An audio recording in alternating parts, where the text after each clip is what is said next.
And Senator Moses Kajwang, the Senator for Homa Bay County, who also chairs the Public Accounts Committee in the Senate, joins us tonight. Thank you very much, Senator, for joining us. Thank you. How are you doing? I'm doing well. Quite a loaded statement you've made there, that essentially denying this additional allocation to counties will kill devolution, which leads us to the question tonight. Is devolution under threat? Thank you. Devolution is under threat. Counties have become HR and payroll offices because whatever money we are sending to counties right now, most of it goes into payment of salaries. A little bit of it goes into operations, which is fueling of vehicles, mandazis and tea, and very little is going to development. The principle of devolution is to bring services and development closer to the people. It acts on the principle of subsidiarity, that citizens are best served at the lowest unit possible, not at the center. And that is why Kenyans clamored for this constitution. That is why many Kenyans cherish this constitution, because devolution affords them an opportunity to define their priorities and have those priorities executed at the lowest level possible, which should be the wards or the villages. But we listened to an argument today that even if we don't pass the legislation that is subject to mediation, which is the County Government Additional Allocation Act, that the national government can still find a way of sending that money to the village and the ward. We fought and blood was shed. We fought for this constitution so that we could not be micromanaged from Nairobi. And that is why, if you look at the principle of this constitution, the government in Nairobi takes care of foreign affairs, takes care of defense, takes care of broad things like education policy that cuts across the nation, takes care of even agriculture. It's just at the policy level. Implementation and execution is at the county level. Even health. Take, for example, the issue of community health promoters. Community health promoters are essential in provision of primary health care. That is a function that Kenyans gave to county governments. But we are seeing some thinking coming from the national government, using their agents and proxies in the National Assembly, saying that even if we don't put legislation in place, then the national government can still decide to send money to that small hospital in Mfangano, or the national government can still continue to pay the 100,000 community health practitioners or community health promoters, and yet these are agents and employees of the county governments. Devolution is under threat, and if you don't manage these fiscal and monetary bills properly, we are going to kill counties. And for the first time since the onset of devolution, we have never amended the division of revenue. In fact, it has been like a Bible. It has been like a sacrosanct document that once it has been passed and approved, it is not touched again. For the first time in the history of devolution, we have amended the division of revenue not once but twice.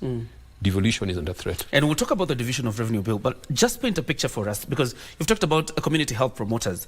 Of course, this is a program under threat, yet initiated by the national government, where the national government pays half and then county governments also pay the remaining half. But the big question is, other than the CHPs, if this 61 billion shillings doesn't go to counties, paint a picture for us. What is affected if the 61 billion shillings doesn't go to counties? Out of the 61 billion, you have 40 billion plus, about 42 billion, which has come from loans and grants. The national government, because it is the one with the power to go and negotiate for loans, has negotiated for loans for various lines. And there are about 20 loans and grants that the national government has negotiated for that would be going to county governments. For example, FLOCA, Financing Locally Led Climate Action, is a combination of loans and grants from the World Bank, from the German Development Bank and several other players. It is advancing money to county governments so that they can do locally led climate change mitigation or adaptation actions. There are other loans, for example, NAV CDP, which is in the agriculture sector, where the national government has negotiated for a loan. It's supposed to be channeled through county governments for optimization of value chains in county governments. If we don't agree, that money cannot go to counties. It is 40 billion. Most of it are loans. And once you've taken a loan, the interest runs. From the date you have signed it up, the interest runs. Kenyans are going to pay interest on loans that are not value for money. And yet there are mandarins sitting somewhere in Nairobi at the Treasury and the various ministries who are consuming 10% of that loan on administration, and yet there's nothing in return. If we don't pass this law, those projects around the counties, the FLOCA programs, the NAV CDP value chain programs, where small farmers were being given things like banana tissue, they were being given avocado seedlings so that they can get into the cash economy. All that is under threat. There's also the issue of the road maintenance levy fund. The 10 billion There's about 10.5 billion shilling that is in contention. Now, today we agreed that the road maintenance levy fund is subject of litigation, and the courts have given certain orders that Parliament refrains from allocating that money, or any other agency refrains from allocating the 10.5 billion. So that 10.5 billion is frozen. There's been an attempt to cajole the governors to withdraw the matter from court. And it's not really the governors who went to court. They were not the first petitioners. There were public interest organizations that went to court, because the earlier decision to leave county governments out of the road maintenance levy fund is clearly unconstitutional. We have two categories of roads in this country: those run by the national government and those run by the county government. Those run by the national government are the national trunk roads, the highways, the A1s. Roads are classified from class A, B, and C. Those are national government roads. From class D going downwards, those are county government roads. And there are more roads that have been entrusted to county governments. The road maintenance levy fund, you pay. When you are buying a liter of petrol, there is a percentage that goes into the fund for maintenance of roads. Because the argument is, let us make sure that our roads are okay, but let it be paid for by the people who own cars.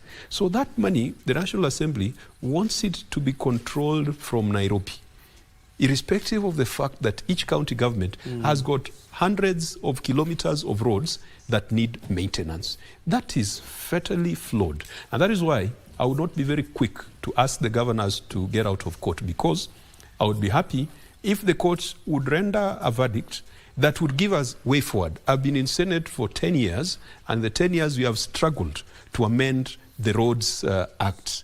We still have Kenya Rural Roads Authority, controlled by the Ministry of Roads. We still have Kenya Urban Roads Authority. One absurdity is that Governor Sakaja here in Nairobi does not have money to fix urban roads. And almost every single road or street in Nairobi is an urban road. That is done by KURA, Kenya Urban Roads Authority, that is controlled by the Minister for Roads. And so even 2 days ago, the roads in Nairobi were flooding, and everyone was on Sakaja's case, telling him, you need to remove all the dimples on our roads. He does not have the money. The money is with KURA, a national government entity. So I hope that this litigation is going to enrich our jurisprudence and is going to push Parliament to enact the right laws that respect the constitutional functions that have been allocated to the various entities. Finally, if we don't pass this law, community health promoters are going to be in an absurd situation where they'll only be paid half their salary. Because we came into the craziest arrangement that I've never heard of. It's like agreeing with your wife that you'll be paying half the salary of the house girl, and she pays half the salary of the house girl. Chances are she will always be paying, but you'll never be paying. And that's what's going to happen with the community health promoters. All right. That we split their salaries into two. They are paid 5,000 by national government, 5,000 by county governments. County governments are paid, national government hasn't paid. And look at that mother, that lady, or that young person who is counting on the 10,000 shillings for her to make ends meet, for her to send a child to school, for her to service a SACCO loan, for her to take a loan to build a house, for her to take a loan to improve her studies. And then she's only paid 5,000. The other 5,000 is stuck because some guys in Nairobi could not agree. I think the consequences are extreme, and we should not even contemplate the collapse of that bill. And we made ourselves clear today that let us not be thinking about the collapse of the bill. Let's find a way of making sure that the bill is enacted. And yet, this is not the only stalemate. Today you were discussing another stalemate, but of course after mediation on the Division of Revenue Amendment Bill. Do you have a way forward on that? Because well, the mediated version came to the Senate. But is this the end of it, that finally we'll have the division of revenue bill? The mood of the House this afternoon was to reject the mediated version of the bill because the mediated version has moved from the initial 401 billion to 387 billion. It is definitely not enough because in the prior year, county government received 385 billion. So it is a very superficial increment of 2 billion. Now, there is inflation. And whenever you're making budgets, you must put in or factor in inflationary pressure. But beyond the inflationary pressure, there is what we've called non-discretionary expenditure that has been occasioned by new tax laws.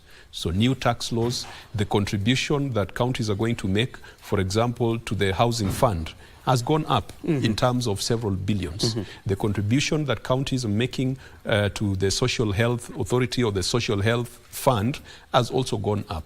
The counties cannot avoid incurring that expenditure. So it means that counties are going to have less money than they had in the past financial year. And yet there's pressure, there's service pressure. Everything is growing. The population is growing. Cities, urban areas and towns are growing. The need for medication is growing. There is pressure. And so the general feeling, even though the vote has not been taken, is that the earlier mediated amount of 400 billion was fair enough. It would enable county governments to take care of the non-discretionary expenditure that has come along as a result of national government priorities. A few of these things, county governments did not have to do them. For example, each county government is required to set aside 250 million towards a county aggregation and industrial park. 47 county aggregation and industrial parks does not make sense. We must look at our counties from a value and regional perspective. And it's not regional for tribal purposes. It is regional for comparative advantage purposes. And say that if you look at the counties in the North Rift, for example, what is their comparative advantage and what is their competitive advantage?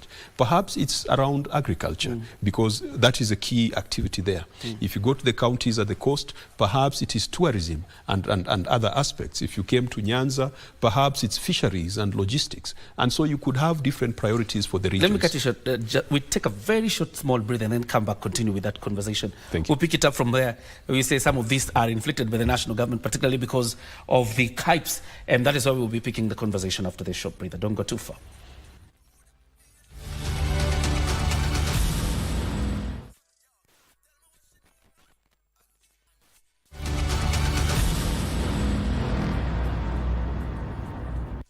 Welcome back. You're still watching Prime Edition. I'm still here with the Senator for Homa Bay, that is Senator Moses Kajwang. And before we took the breather, you were talking about the 250 million each county needs to allocate to KIPES. Go ahead. Yeah, the 250 million, it works out to 500 million per county. And you multiply that by 47 counties, you can clearly see that it's a lot of money. I don't think that building this county aggregation and industrial parks is something that we should be racing against each other as counties to do. First of all, the design is flawed because you cannot have one model, one design for each county. That you want Tharaka Nithi to spend 500 million on county aggregation and industrial park, and you want Nakuru to spend the same amount of money on the same model. You know, you look at the agricultural productivity in Nakuru, for example, or take Narok for instance, and then you are telling Narok, Nakuru, Tharaka Nithi, Lamu to implement the same thing. There was some flaw in its in its design, but then each county must set aside 250 million. If Lamu sets aside 250 million out of its total allocation, that is easily 8% of its total revenues. The same case for a county like Tharaka Nithi. For Nairobi, it might look like a drop in the ocean. And so these are the non-discretionary expenditure that the national government has forced county governments to incur. And that's why we think that if we are going to do these national government initiatives, let's put it at 400 billion.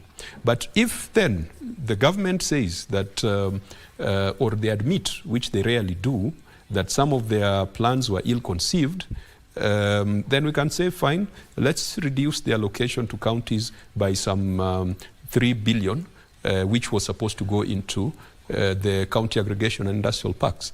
That is a possibility. The only thing we cannot touch is the stipends to community health promoters. There are 100,000 plus of them. They're doing an excellent job. They're the ones doing the registration for SHA. And they're the ones you'll find in facilities doing the means-based testing. They're the ones who will be going out to do the case management to the population. The community health promoters is an excellent idea.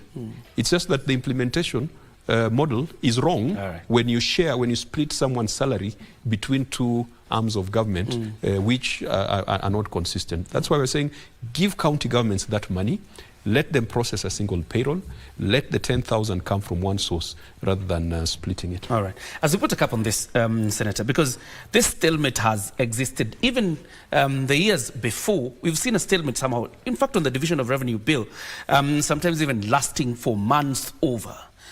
And on the issue of budgeting, is it time for us to think constitutional amendments that would allow the House of Senate to participate fully in the budget-making process? The Constitution, as it is, I think has got sufficient mechanisms to ensure that the Senate comes in as an upper house and as a house of sober reflection to ensure that the budgets that we do not continue to concentrate power at the center. When we decided to decongest and distribute and spread out power, it was not just vertical, but it was horizontal as well. So you had the decongestion from national to county governments, but there was also the dispersal to commissions and independent offices. We tend to forget about them because they're the ones who then manage that delicate balance between different arms of government. Already, Article 249 of the Constitution requires that allocation of budgets to independent offices and constitutional commissions should be the function of Parliament. And Parliament means the Senate and the National Assembly.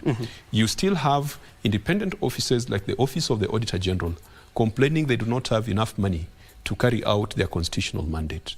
You still find the judiciary complaining that they don't have money. You still find other independent offices and constitutional bodies. For example, even IEBC is a constitutional body, an independent office. So I think the way the Constitution is crafted, as a member of the Senate, I would not want to bother Kenyans with an amendment because if you are faithful and if you pay fidelity to the Constitution, we would avoid these things. You have the Commission on Revenue Allocation, another constitutional commission. It is full of professionals, economists, fiscal analysts, people who went to school to study issues of revenue and how it should be allocated. And still, they bring their recommendations to Parliament. They tell the National Assembly that this is a basic minimum that counties should get. And then you still find the National Assembly or Senate ignoring that recommendation and going back to political considerations. So I don't think we should even talk of a constitutional amendment.